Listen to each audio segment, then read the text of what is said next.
आज हम पढ़ेंगे द स्टेट सिस्टम, रियासत या रियासती निज़ाम। रियासत में, स्टेट में इंसान रहता तो है, लेकिन उसको ये नहीं पता कि वो क्यों रहता है। जीता तो है, लेकिन ये नहीं पता वो क्यों जीता है।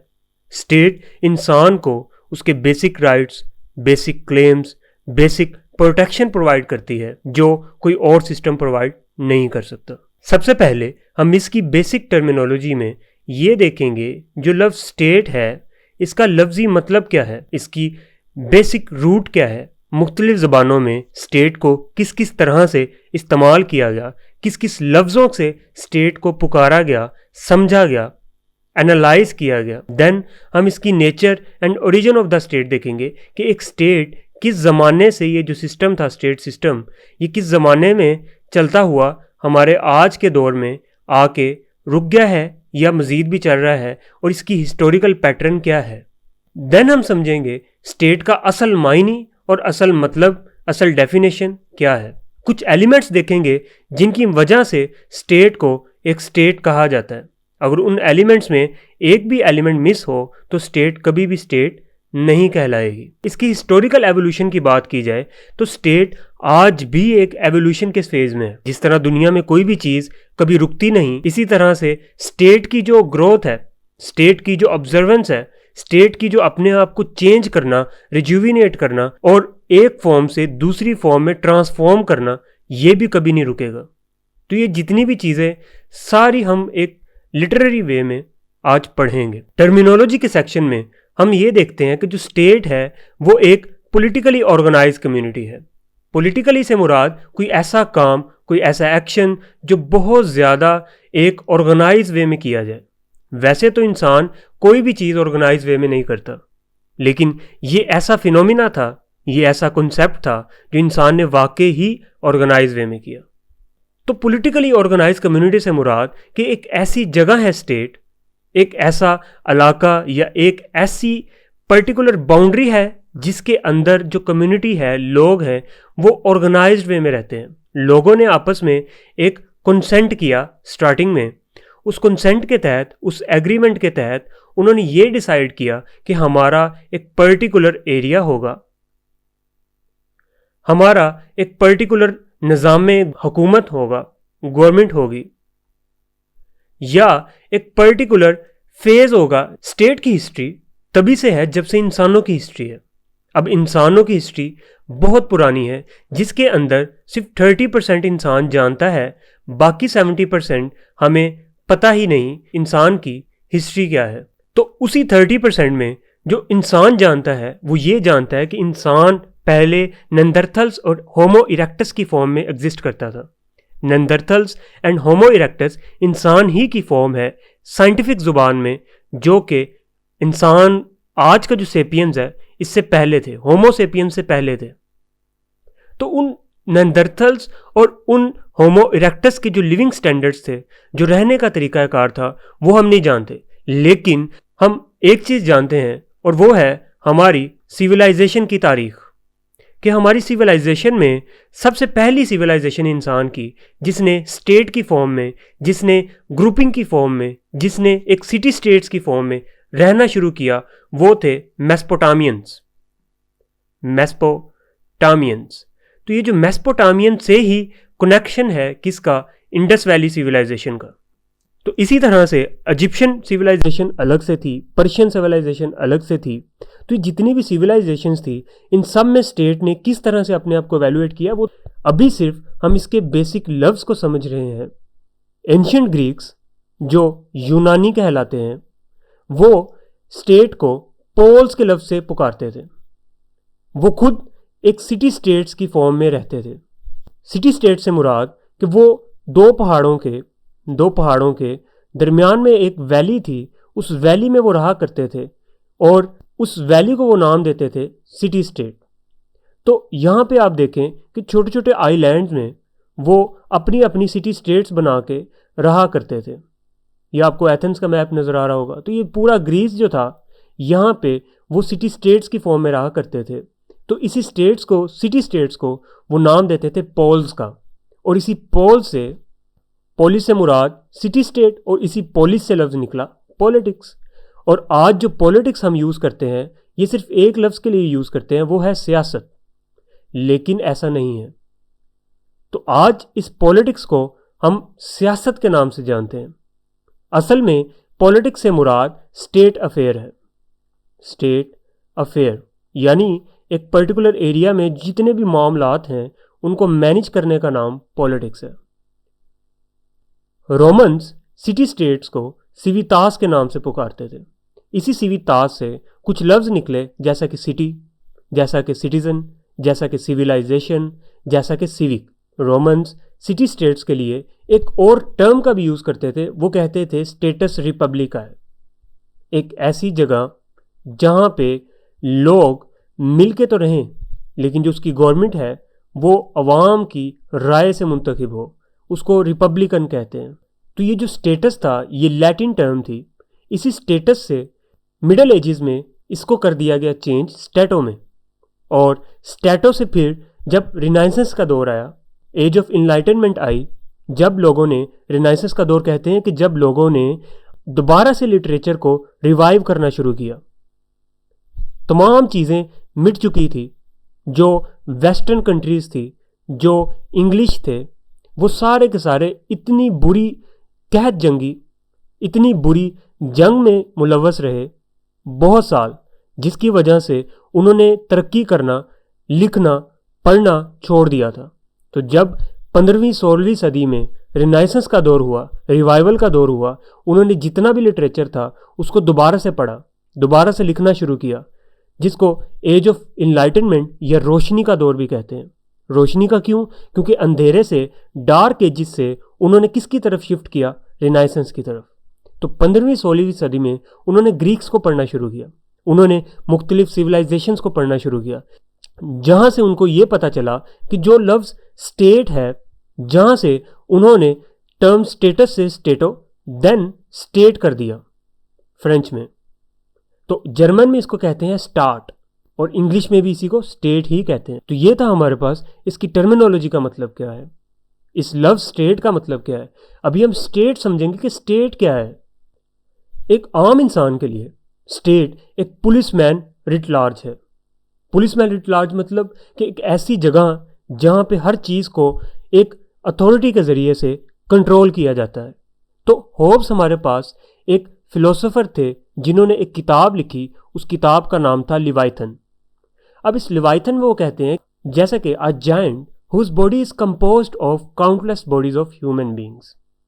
तो इससे ये मुराद है कि स्टेट लोगों से मिलकर बनी है, लोगों के बगैर स्टेट एग्जिस्ट ही नहीं करती। तो इसने हमें स्टेट का एक एलिमेंट दिया, इसको कहते हैं पॉपुलेशन। इसने एक एलिमेंट दिया, हमारे टोटल स्टेट के 4 एलिमेंट होंगे, इसने एक एलिमेंट दे दिया पॉपुलेशन। देन हिंदू धर्म में स्टेट को डंडा समझा जाता है। डंडा मीन पावर समझा जाता है कि स्टेट तो सिर्फ एक पावर है, एक ताकत है, उसके अलावा कुछ भी नहीं। और मुसलमान इसको ये समझते हैं कि ये सिर्फ और सिर्फ एक किंगली पावर है, एक बादशाह की हुकूमत है, उसके अलावा कुछ भी नहीं।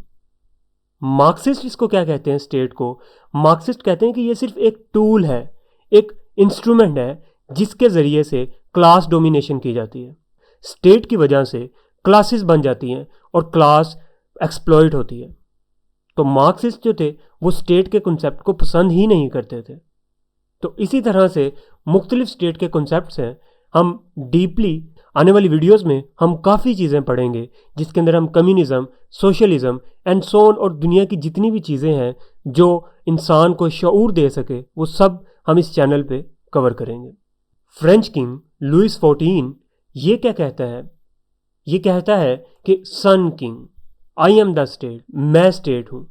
ली इट एट एस्टेमोए मीन कि मैं ही सिर्फ और सिर्फ स्टेट हूँ, आई एम द स्टेट, मेरे बगैर स्टेट एग्जिस्ट ही नहीं करती। तो ये चीज़ें हमें पता है कि एक पर्टिकुलर डेफिनेशन नहीं देती स्टेट के बारे में, तो जो देंगी वो हम आगे पढ़ेंगे। देन बर्जीज जो है वो क्या कहता है? बर्जीज कहता है it is a particular portion of Mankind, इंसानियत का एक पर्टिकुलर पोर्शन है जो अपने आप को एक ऑर्गेनाइज यूनिट में रखता है, एक ऑर्गेनाइज तरीके से रखता है। बैलेंशियली वो कहता है the state is politically organised people of a definite territory.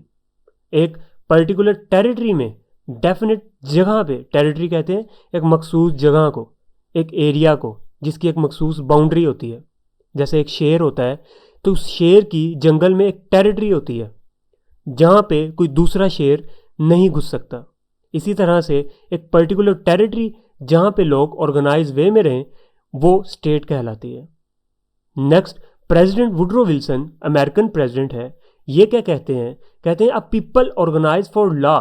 लोग कानून के लिए जब ऑर्गेनाइज हो जाएं within a definite territory, एक मखसूस जगह के अंदर, तो वो स्टेट कहलाती है। तो हमने देखा कि स्टेट के कुछ एलिमेंट्स हमें पीछे मिले। स्टेट के उन एलिमेंट्स में सबसे पहला एलिमेंट पॉपुलेशन है। देन लैंड एंड टेरिटरी है। टेरिटरी मीन जगह, एक पर्टिकुलर एरिया, एक पर्टिकुलर बाउंड्री के अंदर मौजूद एरिया। देन एक गवर्नमेंट। अब लोग जो हैं वो गवर्नमेंट को और स्टेट को, हुकूमत को और मुल्क को एक ही चीज़ समझते हैं, ऐसा नहीं है। Then sovereignty. सॉवरेनिटी क्या है? सॉवरेनिटी खुद मुख्तारी का नाम है। ये जब हम ये एलिमेंट पढ़ेंगे देन मैं आपको सॉवरेनिटी या खुद मुख्तारी के बारे में भी बताऊंगा। इसको सॉवरेनिटी भी कहते हैं, सॉवरेनिटी भी कहते हैं। देन पॉपुलेशन एंड टेरिटरी इसके फिजिकल एस्पेक्ट्स हैं जिनको हम देख सकते हैं। Population and territory. Then government and sovereignty इसके स्पिरिचुअल इफेक्ट्स हैं जिसको हम देख नहीं सकते, इसके एक्शन को हम एनालाइज कर सकते हैं। तो ये हमारे पास बेसिक एलिमेंट्स हैं जिसकी डिवीजन कुछ इस तरह से है। सबसे पहले पॉपुलेशन।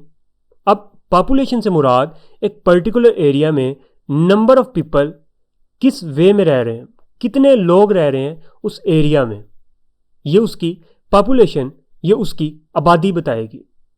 जैसा कि कुछ लोग एक स्टेट में रहते हैं तो उसके अंदर 2 करोड़, 20 करोड़, 30 करोड़, 1 अरब, 2.5 अरब लोग रह सकते हैं। रिसेंटली इस चीज़ का भी पता हो कि जो चाइना है उसकी आबादी अब इंडिया से कम है। इंडिया की आबादी चाइना से बढ़ चुकी है। अब इंसान एक सोशल बीइंग है। इंसान कभी भी अकेला नहीं रह सकता। उसको किसी दूसरे इंसान की ज़रूरत ज़रूर होती है ताकि वो अपनी बेसिक नेसेसिटीज़ को पूरा कर सके। अपनी एक नेचर की सेटिस्फैक्शन के लिए वो दूसरे से ताल्लुक़ जोड़ सके। तो man is by nature a social being, एक सोशल बीइंग है।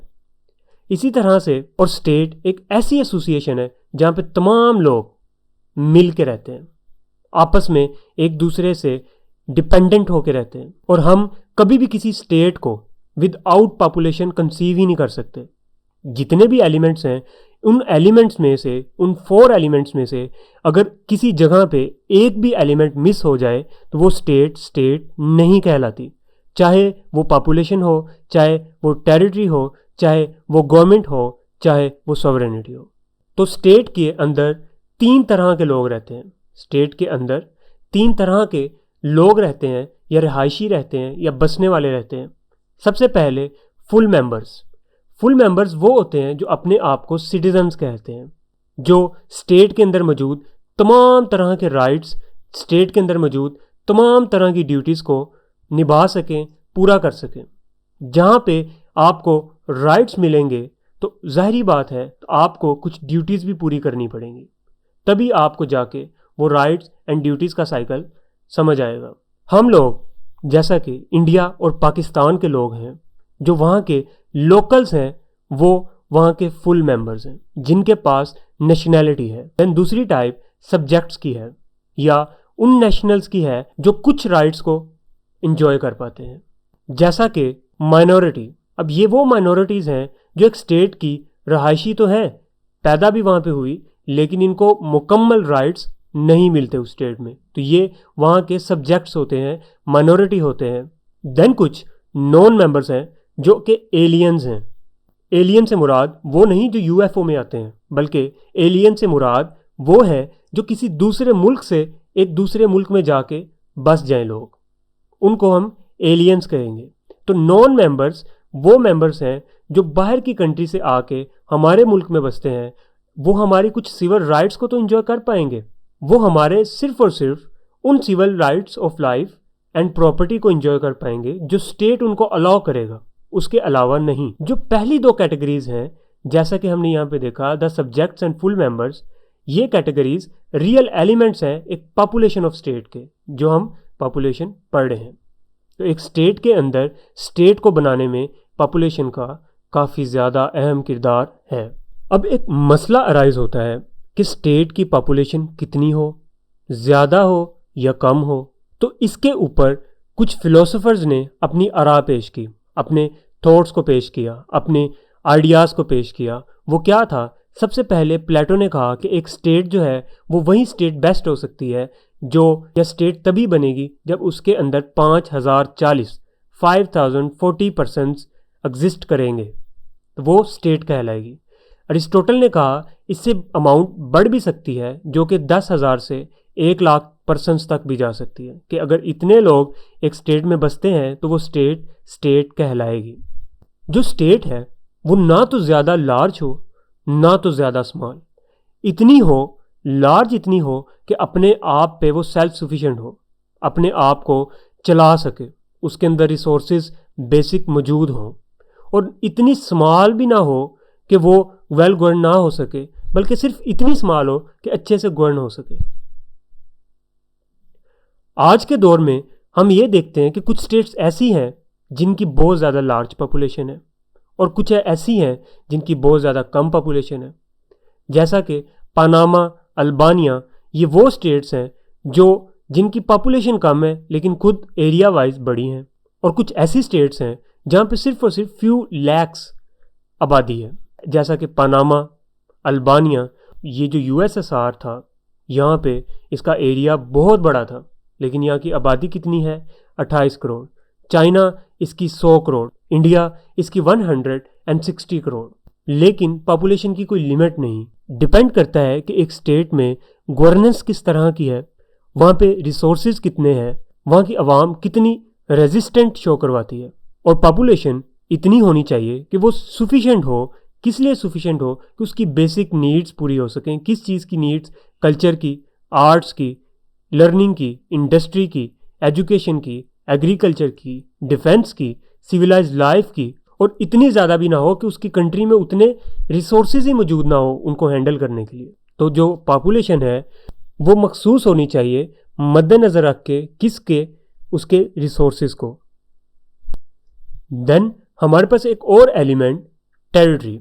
टेरिटरी एक पर्टिकुलर बाउंड्री जिसके अंदर एक स्टेट बसती है। लोगों को एक पर्टिकुलर डेफिनेट पोर्शन में रहना चाहिए, किसके? टेरिटरी के, जिसका एक अप्रोप्रिएट साइज हो, ना तो ज़्यादा बिग हो ना तो ज़्यादा स्मॉल। और ये ना हो कि उनके दरमियान में कोई बाउंड्री नहीं है, कोई टेरिटरी नहीं है, और लोग जो हैं वो आपस में इंटरमिंगल करें और आपस में मिक्स्ड हों, इधर से उधर नोमैड्स की तरह, खाना बदोशों की तरह फिरते रहें। जो वॉन्डरिंग ट्राइब्स हैं, एक जगह से दूसरी जगह, दूसरी जगह से तीसरी जगह, तीसरी जगह से चौथी जगह, तो वो ना अपना कल्चर बना पाते हैं, ना सिविलाइजेशन बना पाते हैं, ना बॉन्ड बना पाते हैं, और वो ना ही स्टेट कहलाते हैं। जब लोग एक पर्टिकुलर एरिया में रहते हैं, एक पर्टिकुलर लैंड में रहते हैं, एक पर्टिकुलर बाउंड्री में रहते हैं, वो एक कम्युनिटी को डेवलप करते हैं। उनका एक पर्टिकुलर कॉमन इंटरेस्ट होता है, उनके अंदर हुब्बुल वतनी, या अपने मुल्क से, अपनी स्टेट से, या जिस जगह पे वो रहते हैं उससे प्यार हो जाता है। जिस तरह आप एक घर में 5 साल 2 साल एक कमरे में आप एक मिनट रह लें तो आपको वो कमरा जो है वो अच्छा लगने लगता है, उससे यादें जुड़ने लगती है, अपने मुल्क से यादें जुड़ने लगती हैं। तो इसी वजह से आपको पर्टिकुलर टेरिटरी, पर्टिकुलर एरिया और पर्टिकुलर बाउंड्री में रहना चाहिए, तभी जाके आप एक स्टेट बना पाओगे और अपने आप को प्रोटेक्ट कर पाओगे यूनिटी की तरह दूसरे स्टेट से। जिस तरह से पॉपुलेशन ज़्यादा थी, टेरिटरी भी एरिया वाइज स्मॉल या लार्ज होती रहती हैं। जैसा कि कुछ स्मॉल स्टेट्स हैं लाइक लग्जमबर्ग, और कुछ बड़ी स्टेट्स हैं लाइक रशिया एंड ऑस्ट्रेलिया। इसके ऊपर भी पॉलिटिकल साइंटिस्ट ने बहस की कि कितना एरिया हो, टेरिटरी बिग हो या स्मॉल हो। कुछ लोग कहते थे पहले के दौर में कि टेरिटरी इतनी स्मॉल हो और टेरिटरी स्मॉल होनी भी चाहिए ताकि वो अच्छे से ऑर्गेनाइज वे में एडमिनिस्टर हो सके, उसको चलाया जा सके। जिस तरह से आज पाकिस्तान और इंडिया में छोटे छोटे स्टेट सिस्टम, छोटी छोटी स्टेट्स बना दी गई, छोटे छोटे सूबे बना दिए गए, इस वजह से ताकि वो अच्छे से गवर्न हो सके। बंगाल को डिवाइड कर दिया गया ताकि वो अच्छे से एडमिनिस्टर हो सके। तो ये सोचा जाता था कि जो छोटी स्टेट्स हैं वो ज़्यादा स्ट्रॉन्ग है बड़ी स्टेट्स की निस्बत से, लेकिन इन कंटेम्परेरी वर्ल्ड या आज की दुनिया में ये समझा जाता है कि जितनी ज़्यादा बड़ी स्टेट होगी उसके पास उतने रिसोर्सेज होंगे। अगर उसके अंदर ट्रांसपोर्ट का सिस्टम बेस्ट है, अगर उसके अंदर गवर्नेंस का सिस्टम बेस्ट है, तो वो कंट्री एक नेमत से कम नहीं। तो अगर बड़ी स्टेट भी हो तो टेक्नोलॉजी की वजह से, ट्रांसपोर्टेशन सिस्टम की वजह से आज वो फासले नहीं रहे और अच्छे से एडमिनिस्टर बड़ी स्टेट भी हो सकती है और ज़्यादा एज दे सकती है, ज़्यादा बेनिफिशियल साबित हो सकती है for the development of any country. और स्मॉल स्टेट्स के पास इतने नेचुरल रिसोर्सेज ही नहीं होते कि वो अपने आप को आज की दुनिया में, मॉडर्न लाइफ में सस्टेन कर पाए। तो final word German writer Treitschke ने दिए। उसने कहा the state is a power, state एक ताकत है, and it is a sin for state, और ये स्टेट के लिए एक गुनाह का काम है, एक बुरा काम है, एक कि वो स्मॉल हो, कि स्मॉल होना अच्छी चीज़ नहीं। स्टेट एक पावर का नाम है और स्टेट हमेशा बड़ी होनी चाहिए। तो आपका क्या ख्याल है कि स्टेट बड़ी हो या छोटी हो, कमेंट्स में ज़रूर बताइएगा। नेक्स्ट हम देखते हैं गवर्नमेंट। अब गवर्नमेंट एक ऐसा निज़ाम है जो एक स्टेट के अंदर मशीनरी का काम करता है। अब ये जो मशीनरी है इसको गवर्नमेंट कहते हैं। जो गवर्नमेंट काम करती है उस काम को गवर्नेंस कहते हैं, गवर्नेंस कहते हैं। तो ये गवर्नमेंट 3 हिस्सों में डिवाइड है या 3 टायर्स पे चलती है। सबसे पहले लेजिस्लेशन। अब ये जो लेजिस्लेशन है ये कानून साजी का नाम है कि एक लॉ को बनाया जाए जिसके तहत रेगुलर पैटर्न के तहत गवर्नमेंट काम करे। देन एग्जेक्टिव, इस एग्जेक्टिव में आपकी ब्यूरोक्रेसी, आपकी कैबिनेट और आपकी बेसिक सिविल सर्विसेज आ जाती है। थर्ड चीज़ जुडिशरी। जुडिशरी का काम उस लॉज के ऊपर अमल हो भी रहा है या नहीं ये देखना है, और इनके क्या क्या काम है ये हम आने वाली वीडियोस में देखेंगे। अभी हम देखते हैं कि स्टेट में गवर्नमेंट किस तरह से अपना किरदार अदा करती है कि वो स्टेट कहलाए। और स्टेट कुछ भी नहीं अगर कोई गवर्नमेंट भी नहीं। तो विदाउट गवर्नमेंट, जब गवर्नमेंट नहीं होगी तो लोग सिर्फ और सिर्फ एक जत्था है, लोग सिर्फ और सिर्फ एक असेंबलेज है, लोगों को सिर्फ इकट्ठा किया गया है, वो एक पॉलिटिकली ऑर्गेनाइज कम्युनिटी नहीं है। हम पॉलिटिकली ऑर्गेनाइज कम्युनिटी के बारे में शुरू में देख चुके हैं। तो गवर्नमेंट एक ऐसी मशीनरी है, एक ऐसी एजेंसी है जिसके ज़रिए से स्टेट की विल को हम फॉर्मुलेट करते हैं और एक्सप्रेस करते हैं। हम स्टेट को चलाते भी हैं, स्टेट को एवोल्यूट भी करते हैं और स्टेट को ग्रोथ भी देते हैं। स्टेट हमेशा कोई भी किस्म का प्लान करेगी या चलेगी इस दुनिया में, इस ग्लोबल वर्ल्ड में, तो वो गवर्नमेंट ही की वजह से चलेगी। और ये गवर्नमेंट लॉ एंड ऑर्डर को कायम रखता है, कानून की बालादस्ती, कि हर जगह पे कानून को कायम किया जाए। कोई ऐसी जगह तो नहीं जहाँ पे कानून की पासदारी ना की जाए, कानून को, लॉ को फॉलो ना किया जाए, तो गवर्नमेंट उसको देखती है, पॉलिसी बनाती है कि उसको दूसरे मुल्कों के साथ किस तरह से चलना है। और इसी गवर्नमेंट की वजह से लोग एक पर्टिकुलर डेफिनेट टेरिटरी में बसे रहते हैं, इधर उधर नोमैड्स की तरह नहीं भागते। देन हमारे पास सॉवरेनिटी है। इससे मुराद कि एक स्टेट ना तो वो इन्फ्लुएंस हो सकती है, डायरेक्ट हो सकती है किसी बाहर वाले मुल्क से, ना ही कोई उसके ऊपर रूल कर सकता है इंटरनली। तो सॉवरेनिटी डिवाइड है इंटरनल एंड एक्सटर्नल सॉवरेनिटी में। अब ये क्या है ये हम मज़ीद पढ़ते हैं। सॉवरेनिटी एक ऐसा एलिमेंट है जिसके बगैर स्टेट का कॉन्सेप्ट एग्जिस्ट ही नहीं कर सकता। सॉवरेनिटी से मुराद कि एक ऐसी एक्सट्रीम पावर, एक ऐसी अनलिमिटेड पावर, एक ऐसी सुप्रीम पावर जो एक स्टेट में मौजूद हो, ना तो वो किसी से डायरेक्ट हो, ना वो खुद जो है वो कोई वीक पावर हो, बल्कि वो खुद ही अपने आप में एक सरचश्मा हो। हर स्टेट में अलग अलग सॉवरेनिटी के लेवल्स हैं और सॉवरेनिटी के एक्टर्स भी अलग अलग हैं। जिस तरह से डेमोक्रेसी के अंदर सॉवरेनिटी किसके पास है? पीपल के पास, लोगों के पास। और इसी तरह से डिक्टेटरशिप में सॉवरेनिटी किसके पास? डिक्टेटर के पास। इसी तरह किंगशिप में, एम्पायर में किंग के पास। तो ये वेरी करती है। एक्सटर्नल सॉवरेनिटी में सॉवरेनिटी डिवाइड है एक्सटर्नल और इंटरनल सॉवरेनिटी में। एक्सटर्नल से मुराद ऐसी सॉवरेनिटी, एक ऐसा मुल्क जो सॉवरन हो और कोई दूसरा मुल्क उसके किसी भी अफेयर में इंटरफेयर ना करे, उसको डायरेक्ट ना करे कि तुम इस तरह से करो, तुम इस तरह से करो या ये ना करो। कोई भी मुल्क किसी दूसरे मुल्क को इन्फ्लुएंस नहीं कर सकता और स्टेट तभी स्टेट कहलाएगी जब वो सॉवरन या खुद मुख्तार होगी। इंटरनल में मुल्क के अंदर मौजूद एलिमेंट स्टेट पे इन्फ्लुएंस ना कर पाए, स्टेट को अफेक्ट ना कर पाए, स्टेट के अंदर अनार्किक सिचुएशन ना कायम कर दे, ना स्टेट को डायरेक्ट कर सके, तो ऐसी सॉवरेनिटी को हम इंटरनल सॉवरेनिटी कहेंगे। हिस्टोरिकल एवोल्यूशन में ये देखेंगे कि स्टेट जो थी वो अपनी अर्ली फॉर्म से किस तरह से डेवलप हुई और डेवलप होती हुई अभी किस फॉर्म में एग्जिस्ट करती है। दुनिया की हिस्ट्री से, वर्ल्ड हिस्ट्री से हमें इसके डिफरेंट फिनोमिनाज मिलते हैं, डिफरेंट फॉर्म्स मिलती हैं, डिफरेंट कंट्रीज़ में डिफरेंट फॉर्म्स। और इसका जो एक्चुअल स्ट्रक्चर्स हैं और फॉर्म्स हैं वो सारी वेरी करती हैं, सारी अलग अलग हैं। अगर अमेरिका यूएसए है, उसका स्टेट सिस्टम अलग है किससे? जो पर्शियन एम्पायर की स्टेट्स थी। और जो स्टेट की एवोल्यूशन है, जिस पैटर्न से वो एवोल्यूट हो रही होती है, वो पैटर्न भी सेम नहीं होता। कभी बहुत ज़्यादा वो फास्ट हो जाता है पैटर्न एवोल्यूशन का, कभी बहुत ज़्यादा स्लो और कभी बिल्कुल स्टैग्नेंट, बिल्कुल रुक जाता है। अगर एक स्टेट बैकवर्ड ग्रो करती है, तरक्की नहीं करती या ग्रोथ नहीं दिखाती, तो दूसरी जो स्टेट है वो ग्रोथ दिखाएगी, वो तरक्की करेगी। और ज़रूरी नहीं ऐसा हो, ये वेरी करता है। जिस तरह इंसान मुख्तलिफ हैं, इंसान वेरी करते हैं, स्टेट्स भी इंसानों ही की तरह है, वो भी वेरी करती है, उसकी भी एक पर्टिकुलर फॉर्म्स हैं।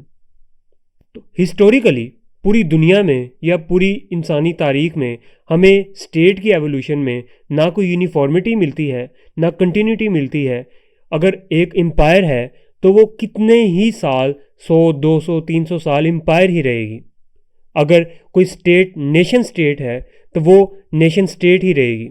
हिस्टोरिकल एवोल्यूशन में स्टेट की या स्टेट के एवोल्यूशन की मुख्तलिफ स्टेजेस हैं। सबसे पहले ये देखेंगे कि ये किस तरह से इनिशियल पॉइंट से एक मॉडर्न स्टेट की तरफ आई।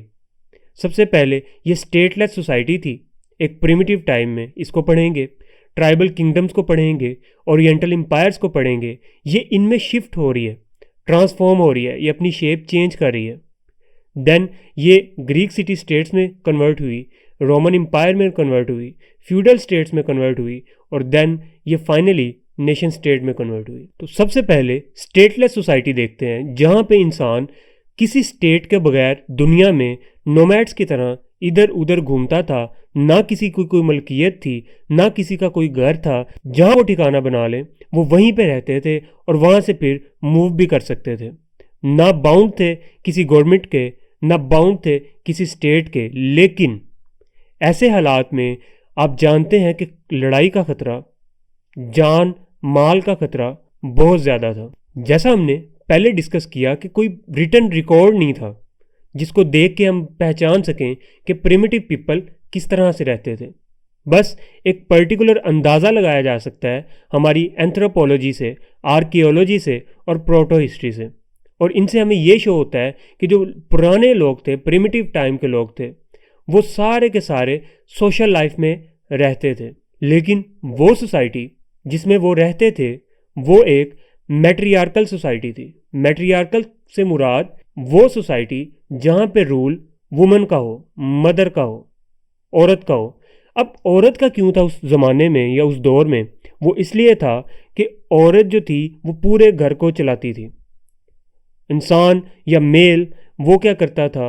वो लकड़ियाँ काट के लाता था, वो मुख्तलिफ काम करता था जो फिज़िकली हार्ड होते थे, जो वुमेन नहीं कर सकती, क्योंकि वुमेन को पालना था बच्चों को। वुमेन को उनकी नशोनुमा करनी थी, 9 महीने लेट के एक ही जगह पे उनकी देखभाल करनी थी। तो जिस घराने की, जिस फैमिली की, जिस ट्राइब की और प्राइड की वो रक्षा करती थी, प्रोटेक्शन करती थी, उसी की वो हेड भी होती थी। तो वो जो सोसाइटी थी वो मैट्रियार्कल सोसाइटीज़ थी। और वो मैट्रियार्कल सोसाइटी, उसके अंदर ना तो कोई स्टेट थी, ना कोई पॉलिटिकल अथॉरिटी थी, ना ही इसी तरह का कुछ और था। आहिस्ता आहिस्ता क्या हुआ कि वो टूल्स चेंज होते गए, डेवलप होते गए और मैट्रियार्कल सोसाइटी से पैट्रियार्कल सोसाइटी में शिफ्ट आ गया, क्योंकि सारी जो रिसोर्सेज की और लेबर की अथॉरिटी थी, पावर थी, वो मैन के पास चलेगी और सोसाइटी जो थी वो चेंज हो गई।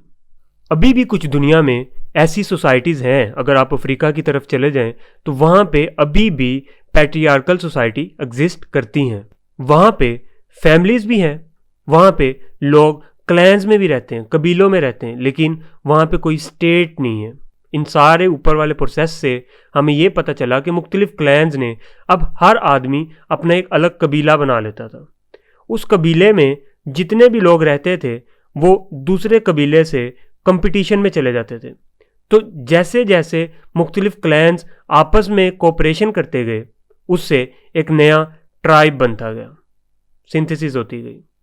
तो इसी ट्राइब से ट्राइब आगे मुख्तलिफ ट्राइब से मिला और उन्होंने मिल के स्टेट बनाई। अब वो जो फैमिली थी उसको हेड कौन करता था? उसका मेल मेंबर। वो फादर भी हो सकता था, वो ग्रैंड फादर भी हो सकता था। फिर इसके अंदर उसकी बीवियाँ, उसके बच्चे और जितनी भी स्लेव्स थे, उसके जितने भी गुलाम थे, वो सारे के सारे डिपेंडेंट होते थे उस मेल हेड के।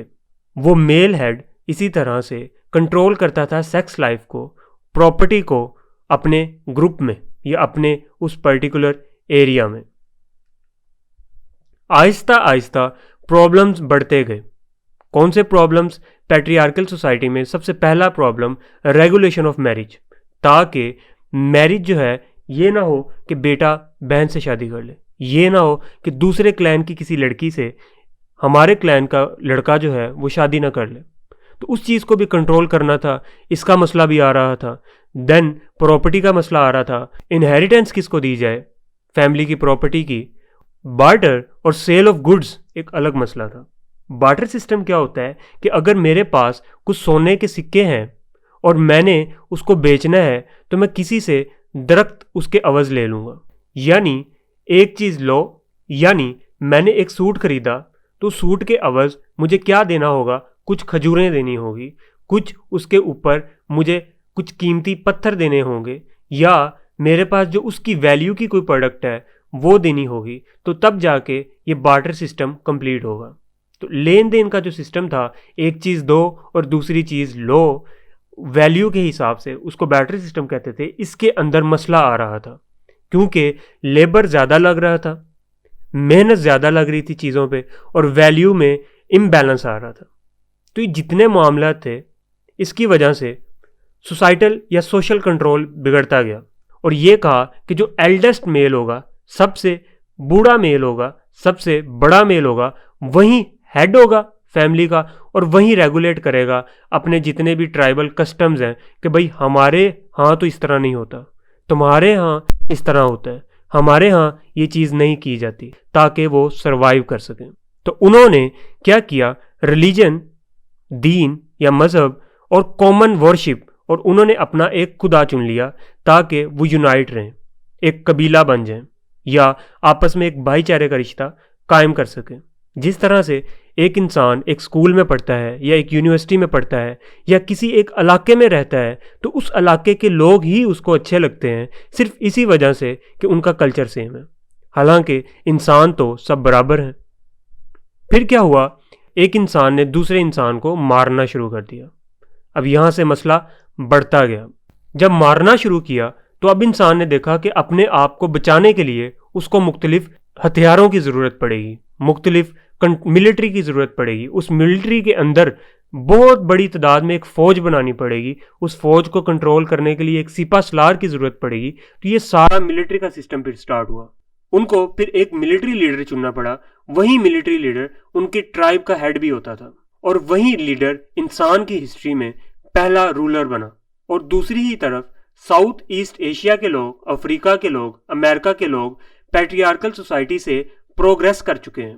लेकिन जो सिविलाइज्ड पीपल ऑफ एशिया है, यूरोप है, नॉर्थ अफ्रीका है, वो अब बहुत ज्यादा इवॉल्व हो चुके हैं। स्टेटलेस सोसाइटी की स्टेज पढ़ने के बाद अब हम पढ़ते हैं ट्राइबल किंगडम या एंटिक्विटी। ट्राइबल किंगडम वहां बने जहां पे बहुत ज्यादा रिच एग्रीकल्चर था और दरिया बहता था और पानी की अवेलेबिलिटी थी। जैसा कि कुछ दरिया थे, नील का और यूफ्रात का, दरियाए फरात भी जिसको कहते हैं, और तिग्रिस का, जिसके नजदीक एक एंशियंट सिविलाइजेशन आके बसी जिसको सुमेरियंस भी कहते हैं। ये सुमेरिया जो आज इराक के नाम से जाना जाता है। इंडस रिवर भी इसी के अंदर एक है। इंडस वैली सिविलाइजेशन का नाम सुना हो, हड़प्पन सिविलाइजेशन, मोइंजोदाड़ो सिविलाइजेशन, और येलो रिवर जिसके नजदीक चाइनीज लोग आके बसे। तो ये जितने भी लोग थे, इन्होंने अपना एक ट्राइबल किंगडम बनाया कि जितने भी ट्राइब्स थे वो इन दरियाओं के किनारों पे आके बसना शुरू हुए और उन्होंने अपने आप को डेवलप करना शुरू किया।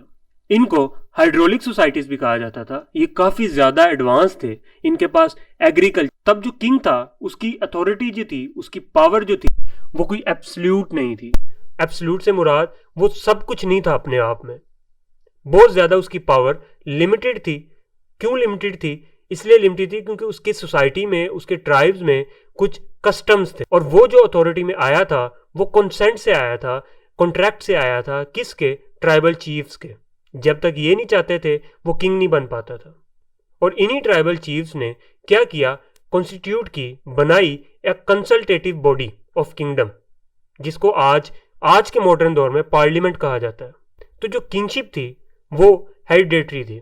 बादशाह के बाद उसका जानशीन उसी की फैमिली से होगा। लेकिन जरूरी नहीं था कि जो किंग था उसके मरने वाले का बेटा ही बादशाह बनेगा, बल्कि हो सकता था कि उस किंग का ब्रदर, भाई या अंकल भी रिश्तेदार या कोई भी रिश्तेदार किंग बन सकता था जो उस जैसी क्वालिटीज रखता था और करेज रखता था और विजडम रखता था। ये ट्राइबल किंगडम की बात कर रहा हूं मैं, आज के दौर की किंगशिप की बात नहीं। तो स्टेट की एवोल्यूशन चलती चलती सुमेरियन से, मेसोपोटामियन से, इजिप्शियन से, पर्शियन एम्पायर से लेके ग्रीस तक, फिर ग्रीस से रोमन्स तक, रोमन से फिर ओरिएंटल डेस्पोटिज्म में चेंज हुई। अब ओरिएंटल डेस्पोटिज्म में जो स्टेट की एवोल्यूशन हो रही है, ये क्या है?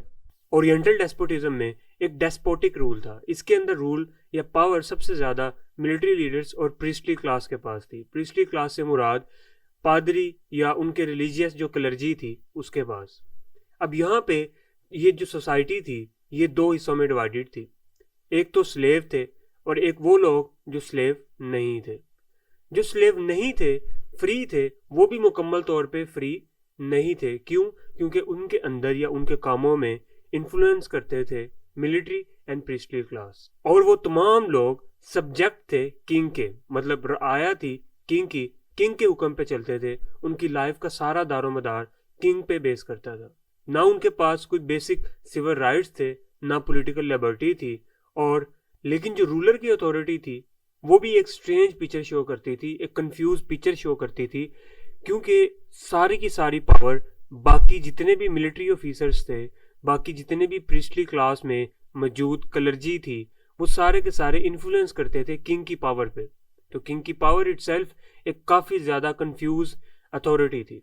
और जो अथॉरिटी थी वो काफ़ी ज़्यादा मजबूत थी, या किंग की जो पावर थी वो मजबूत सिर्फ और सिर्फ कैपिटल में थी। लेकिन जैसे जैसे आप कैपिटल से दूर जाते थे शहर में, वैसे वैसे उसकी पावर थी वो वीक होती गई, अनस्टेबल होती गई। तो जो पावर वीक होती गई, तो जहाँ जहाँ पे उसका इन्फ्लुएंस किंग का कम था, जिस प्रोविंस में कम था, तो वहाँ पे रहने वाला जो गवर्नर था उसने अपनी अपनी वहाँ पे हुकूमत बनाना शुरू कर दी। तो इस तरह जो पॉलिटिकल पावर थी स्टेट में वो डिवाइड हो गई। और वो डिवाइड होगी किस में? डायनेस्टीज में, छोटे छोटे प्रोविंसेस में, छोटे छोटे कैपिटल्स में। तो इसको कहा गया ओरिएंटल एम्पायर्स। और इन्हीं ओरिएंटल एम्पायर्स में अनार्की थी, डिसऑर्डर था, इंस्टेबिलिटी थी और स्टैग्नेशन थी। स्टैग्नेशन से मुराद कोई चीज़ रुक जाए। तो यहाँ पे गवर्नमेंट जो थी वो अपना काम मुकम्मल अंदाज से, अच्छे अंदाज से मुकम्मल नहीं कर पा रही थी। सो ओरिएंटल एम्पायर्स के बाद बारी आती है ग्रीक सिटी स्टेट्स की या पोलिस की।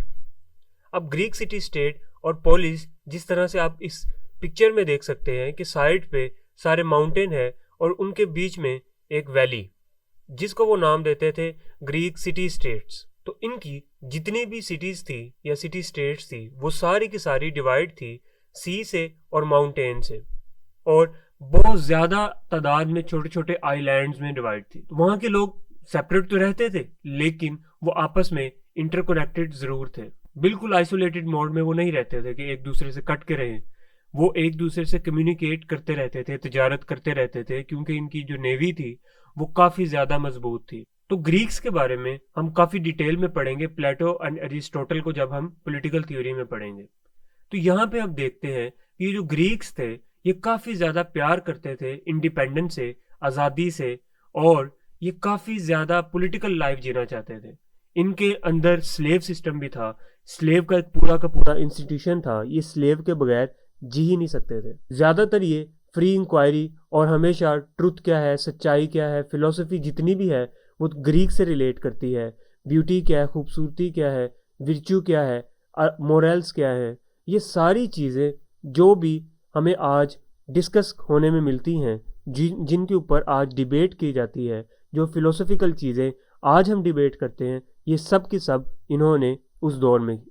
तो ये जो ग्रीक सिटी स्टेट्स थे ये आहिस्ता आहिस्ता इवॉल्व हुए मोनार्की में, फिर मोनार्की से ये इवॉल्व हुए अरिस्टोक्रेसी में। अरिस्टोक्रेसी कहते हैं कुछ मखसूस लोगों की गवर्नमेंट, मोनार्की कहते हैं किसी एक बंदे की गवर्नमेंट या किंगशिप, और अरिस्टोक्रेसी से ये फिर देन डिवाइड हुए या शिफ्ट हुए किस में, डेमोक्रेसी में।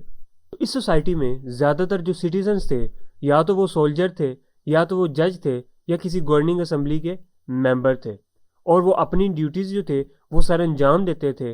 और उन लोगों को कभी भी सिटीजनशिप नहीं मिलती थी जो अपनी ड्यूटी सर अंजाम नहीं देते थे। एक प्रॉपर चेक एंड बैलेंस का सिस्टम यहाँ पे मौजूद था, और एक डेमोक्रेटिक सिस्टम यहाँ पे मौजूद था कि लोग काले पत्थरों से किसी को वोट देते थे, पेबल से, सफ़ेद और काले पत्थरों से वोट दिया करते थे। तो ये जो वोटिंग का निज़ाम था वो भी ग्रीक से ही स्टार्ट हुआ कि स्टेट जो है वो उसके अंदर एक डेमोक्रेटिक सिस्टम आएगा जहाँ पे मेजॉरिटी ऑफ पीपल चूज करेंगे वहाँ की गवर्नमेंट को। जितने भी पॉलिटिकल थॉट्स हैं वो सारे के सारे यहाँ से बोरो किए जाते हैं, या इनकी हिस्ट्री से, इनकी किताबों से बोरो किए जाते हैं। तो इतना अच्छा सिस्टम होने के बावजूद भी ग्रीक्स ज़्यादा लंबे अरसे तक सरवाइव नहीं कर पाए। क्यों? क्योंकि वो डिवाइडेड थे, यूनाइट नहीं थे। सिटी स्टेट्स तो थी लेकिन एक मुकम्मल यकजा स्टेट नहीं थी जहाँ पे वो अपने आप को डिफेंड कर पाते। तो इस तरह से उसकी डिसइंटीग्रेशन की वजह से वो टूट गए और ज़्यादा अरसा सरवाइव नहीं कर पाए। देन आई रोमन एम्पायर। अब रोमन एम्पायर में ये था कि ये अपना कल्चर, अपना बेसिक जो नॉर्म्स थे उनको इन्होंने क्या किया, ग्रीक सिटी स्टेट्स की तरह फॉलो नहीं किया बल्कि यूनाइट कर दिया और एक स्टेट को इन्होंने कायम किया। रोमन भी ग्रीक सिटी स्टेट्स की तरह मोनार्की के साथ चलते रहे, फिर अरिस्टोक्रेसी के साथ चलते रहे, फिर उसके बाद वहाँ पे रिपब्लिकन फॉर्म आ गई, और बाद में रिपब्लिकन फॉर्म से वो एक और फॉर्म में ट्रांसफर हुई जिसको कहते हैं एम्पायर। काफी ज्यादा वो डेस्पोटिक हो गए थे, डेस्पोटिज्म थे, डेस्पोटिस्ट थे। उनके अंदर कुछ क्वालिटीज ओरिएंटल एम्पायर्स में से भी थी। यहाँ पे भी कुछ कलर्जी जो थी वो इन्फ्लुएंस करती थी इस एम्पायर में। लेकिन वक्त से पहले ही रोमन एम्पायर ने ये रियलाइज किया कि भाई हमें जो है कुछ बेसिक राइट्स देने होंगे अपने लोगों को, उनकी बेसिक प्रोटेक्शन करनी होगी, उनको बेसिक नीड्स पूरी करनी होगी ताकि हम ज़्यादा लंबे अरसे तक चल पाए। और हम जिस भी मुल्क में जाएंगे, जिस भी एरिया में जाएंगे, उसको फतह करेंगे तो वहाँ के लोगों को ज़्यादा से ज़्यादा बेसिक राइट्स प्रोवाइड करें ताकि वो हमारे खिलाफ उठ खड़े ना हो। तो इस तरह से इन्होंने काफ़ी लंबे अरसे तक अपनी एम्पायर को मेंटेन रखा। तो ये लोगों को सिटीजन्स बनाते थे, अपना गुलाम या अपने सब्जेक्ट्स या अपनी राया नहीं बनाते थे। इन्होंने सिविल राइट्स तो दिए, इन्होंने उनकी बेसिक ज़रूरियात को पूरा तो किया, लेकिन उनको किसी किस्म का कोई पॉलिटिकल राइट नहीं दिया। तो रोमन्स की एक बहुत बड़ी अचीवमेंट थी जो आज भी जिस तरह से ग्रीक्स को फॉलो किया जाता है, आज भी रोमन्स को भी आज एक चीज में फॉलो किया जाता है, वो है उनके लॉ सिस्टम। उन्होंने एक यूनिवर्सल लॉ दिया, एक कानून दिया, कानून साजी दी कि किस तरह से एक कानून मुख्तलिफ क्राइम्स के लिए मुख्तलिफ मुख्तलिफ अफेयर्स के लिए लागू होगा या इम्प्लीमेंट होगा, जिसको उन्होंने नाम दिया PACS Romana. Trade industry, commerce industry और एग्रीकल्चर फ्लरिश हुई उनके दौर में काफ़ी ज़्यादा, यूरोप में, एशिया में, अफ्रीका में। और उन्होंने एक यूनिवर्सल पीस का नारा लगाया कि हम एक यूनिवर्सल पीस देंगे। उनकी कोशिश थी कि ज़्यादा से ज़्यादा वो चीज़ें दी जाएं जो उनको लंबे अरसे तक किसी भी स्टेट में कायम रहने के लिए मदद दें। तो इसी यूनिवर्सल लॉ से एक यूनिटी कायम हुई, जिसको आज कॉपी करके इंटरनेशनल लॉ बनाया गया और ही स्ट्रॉन्ग एडमिनिस्ट्रेशन भी बनाई गई। अब इसकी भी कुछ वीकनेसेस थी, जिस तरह ग्रीक्स की वीकनेस थी। तो इस स्टेट में या इनके स्टेट में पॉलिटिकल लिबर्टी के साथ साथ ये डिस्ट्रक्शन भी इन्होंने किया, किसका? लोकल सेल्फ गवर्नमेंट का। इन्होंने लोकल सेल्फ गवर्नमेंट का निज़ाम बिल्कुल तबाह कर दिया। उसके बाद यहाँ पे जो ब्यूरोक्रेसी थी, मिलिट्री जनरल्स थे, वो काफ़ी ज़्यादा बेरहम थे, टैक्सेशन बहुत ज़्यादा हाई थी, और रूलिंग क्लास जो थी वो बहुत ज़्यादा डिप्राइव्ड थी।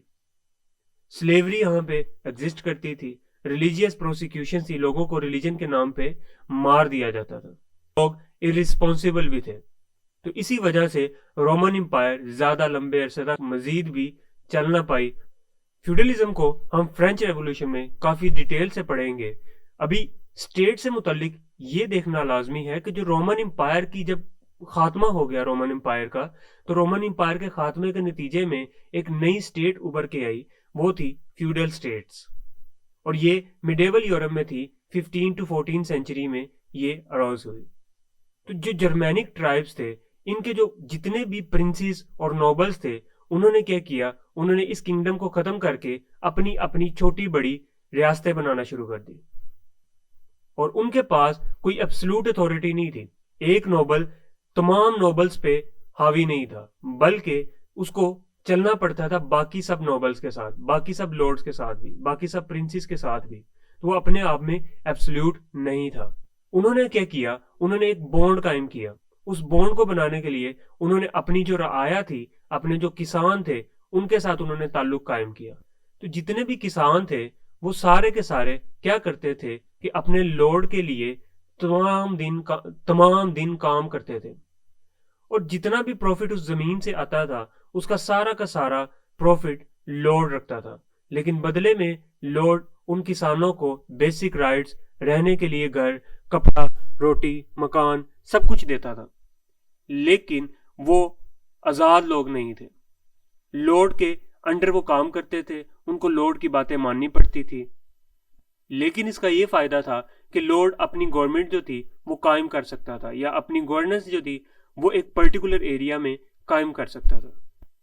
ना ही वो लोग लॉर्ड की मर्जी के बगैर अपना गांव छोड़ सकते थे, और ना ही वो लॉर्ड की मर्जी के बगैर शादी कर सकते थे। तो ये मुकम्मल लिबर्टी या आज़ादी लोगों को नहीं देते थे। और उस दौर में ना तो कोई सिटीजनशिप का कॉन्सेप्ट था, ना कोई सेंट्रल अथॉरिटी का कॉन्सेप्ट था, क्योंकि एक ही इलाके में या एक कंट्री में उस दौर में एक से ज़ायद लॉर्ड थे, और हर लॉर्ड की अपनी अपनी गवर्नमेंट थी। और उनके अंदर से जो सबसे मजबूत लॉर्ड था, उन्होंने तमाम छोटे लॉर्ड्स को अपने साथ या अपने कब्जे में लिया, और उसके बाद उन्होंने एक नया सिस्टम बनाया जिसको उन्होंने नाम दिया नेशन स्टेट का। तो स्टेट की बहुत डिटेल से बारी बारी हर जमाने में एग्जिस्टेड फॉर्म पढ़ने के बाद हम देखेंगे स्टेट की सबसे एडवांस फॉर्म, जिसको कहते हैं नेशन स्टेट, जिसमें आज हम भी रहते हैं, और आज पूरी दुनिया में एक ही निज़ाम कायम है स्टेट का, वो है नेशन स्टेट। एम्पायर्स भी खत्म हो चुकी हैं, ओरिएंटल एम्पायर्स भी खत्म हो चुकी हैं, किंगडम्स भी खत्म हो चुके हैं, और अभी सिर्फ और सिर्फ एक ही निज़ाम है, वो है नेशन स्टेट। नेशन स्टेट एक नई टाइप है स्टेट की। इसके अंदर एक नेशनैलिटी का बाउंड होता है। तमाम नेशंस एक या कुछ रीजंस की बुनियाद पे एक होती हैं, जैसा कि उनका कॉमन रिलीजन होता है, लैंग्वेज कॉमन होती है, कस्टम्स कॉमन होते हैं, कॉमन एस्पायरेशंस होती हैं, और वो मजबूत करती हैं नेशनल बाउंड्रीज को। पाकिस्तान में बलूचिस्तान अलग हो चुका अपनी आइडियाज़ में, KPK अलग हो चुका अपने आइडियाज़ और थॉट में, पंजाब अलग हो चुका अपने आइडियाज़ और थॉट में, लेकिन फिर भी मजबूरन वो एक दूसरे के साथ रहते हैं। हालांकि इस चीज़ की ज़रूरत है कि डिफरेंसेस को ख़त्म करके एक पाकिस्तान या एक कंट्री का नारा लगाया जाए, लेकिन ऐसा बदकिस्मती से नहीं है। तो नेशन स्टेट की वजह से एक इंटरनेशनल लॉ का क्याम हुआ। हुक्म सादर नहीं करेंगी, एक दूसरे को डायरेक्ट नहीं करेंगी, एक दूसरे की सॉवरेनिटी का काफी ज्यादा ख्याल रखेंगी। और तमाम नेशन इक्वल्स हैं, ना कोई बड़ी ना कोई छोटी, ना कोई किसी से बदतर ना किसी से बेहतर। तो नेशन स्टेट का जो कंसेप्ट था वो ट्रीटी ऑफ वेस्टफालिया जो 1648 के अंदर हुई, एक मुआहिदा हुआ जिसके तहत तमाम नेशंस को अलग अलग डिवाइड कर दिया गया। ट्रीटी ऑफ वेस्टफालिया के ऊपर अलग से एक वीडियो बनेगी, तो मेरे चैनल को सब्सक्राइब और लाइक जरूर करिए। हम आगे बढ़ते हैं। तो नेशन स्टेट पहले एक एब्सोल्यूट मोनार्की के कंट्रोल में थी, then representative democracy, then colonial empire, उसके बाद फाशिस्ट डिक्टेटरशिप जैसा मोजोलिनी ने इटली में लगाई। फिर कुछ हिस्सों में दुनिया में कम्युनिज्म रही, यानी कार्ल मार्क्स के सिस्टम को फॉलो किया गया जिस तरह से यूएसएसआर में किया गया। तो जो पहली फॉर्म थी नेशन स्टेट की वो मोनार्कियल फॉर्म थी, वहां पे मोनार्की थी, बादशाहत थी। फिर उसके बाद 18वीं सदी के बाद मोनार्की खत्म होने के बाद नेशनल डेमोक्रेसी का रुझान शुरू हुआ, जहां पे लोग इकोनॉमिकली और जहां पे लोग पॉलिटिकली काफी ज्यादा आजाद थे। कैपिटलिज्म फरोग पा रही थी, हर इंसान ने एग्रीकल्चर, इंडस्ट्री हर जगह पे ग्रो पाना शुरू किया। तो लोगों ने देखा कि नेशनल डेमोक्रेसी वो बेस्ट सिस्टम है जिसके तहत नेशन स्टेट को चलाया जा सकता है या स्टेट को चलाया जा सकता है, क्योंकि इससे जो ग्रोथ रेट है वो भी काफ़ी ज़्यादा बढ़ रहा है और दुनिया जो है वो टेक्नोलॉजिकली, इंडस्ट्रियली काफ़ी ज़्यादा तरक्की कर रही थी। तो इस तरह से हमने देखा कि स्टेट क्या है, स्टेट का मतलब क्या है, स्टेट के एलिमेंट्स क्या हैं और स्टेट किन किन मराहिल से गुजर के आई, और अभी भी स्टेट जो है वो ग्रोथ के अमल में है। क्या पता इन फ्यूचर कोई और सिस्टम आ जाए या स्टेट्स रहे ही ना, एक ग्लोबलाइज्ड वर्ल्ड बन जाए। Please do like my video and subscribe my channel for more information. Thank you.